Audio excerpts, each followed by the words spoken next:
Hello, my name is Hassan Sorrells, and this is the Leadership Lessons from the Great Books podcast shorts. There's no co-host on these shorts episodes.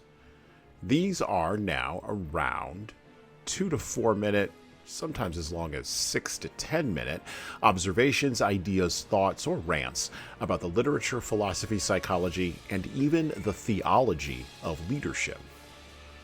Because listening to me talk about leadership for now around 2 to 4 minutes is still better than reading and trying to understand yet another business book.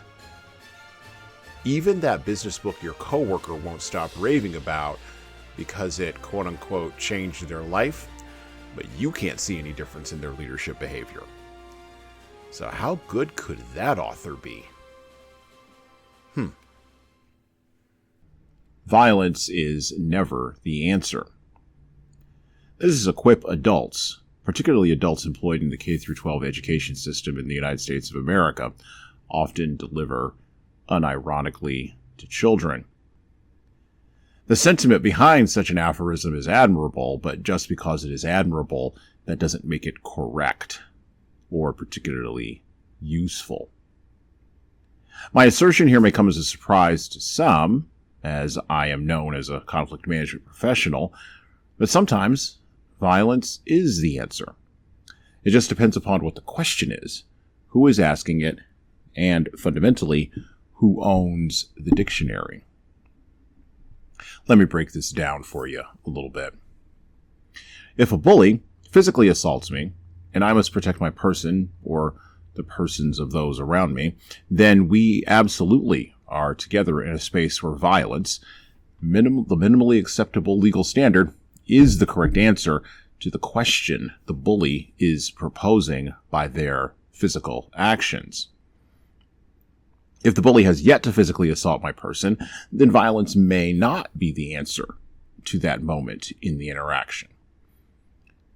And if the bully is confused, as they usually are, about what goals they're pursuing, and they have not yet resorted to physical violence, the best answer might be merely to take my person and the persons of those around me and run away. Those distinctions, with a difference, can only be delivered by someone who has experienced violence, delivered violence, and also avoided violence. They can't even be comprehended by someone whose last quote-unquote violent encounter was with words or images in a social media post on their phone. Words in and of themselves are not violence. They cannot be. However, words can feel to the bully in question like violence, particularly if the words are defined in a way that they emotionally disagree with.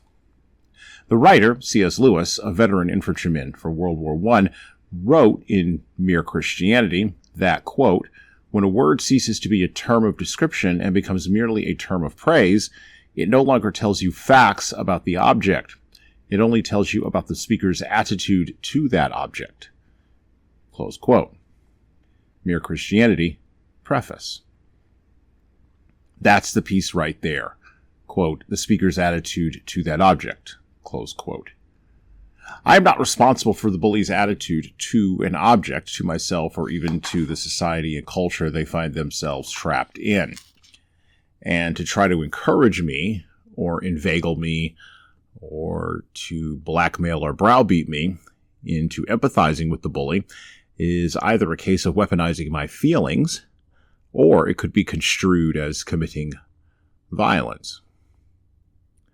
The idea that violence is never the answer ignores reality in favor of childish posturing, avoiding the sting of personal accountability, and creating not just straw man arguments, but also entire towns full of inhabitants stuffed only with misplaced empathy, misdirected frustration, and, of course, misanthropic behavior.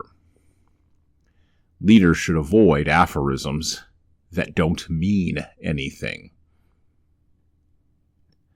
And well, that's it for me.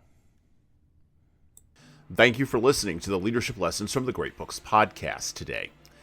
And now that you've made it this far, You should subscribe to the audio version of this show on all the major podcast players, including Apple iTunes, Spotify, YouTube Music, and everywhere else where podcasts are available. There's also a video version of our podcast on our YouTube channel. Like and subscribe to the video version of this podcast on the Leadership Toolbox channel on YouTube. Just search for Leadership Toolbox and hit the subscribe button there on YouTube. And while you're doing that, leave a 5-star review if you like what we're doing here on Apple, Spotify, and YouTube. Just go below the player and hit 5 stars. We need those reviews to grow, and it's the easiest way to help grow this show. And tell all your friends, of course, in leadership. By the way, if you don't like what we're doing here, well, you can always listen to another leadership show.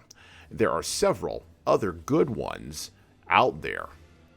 At least that's what I've heard. All right. Well, that's it for me.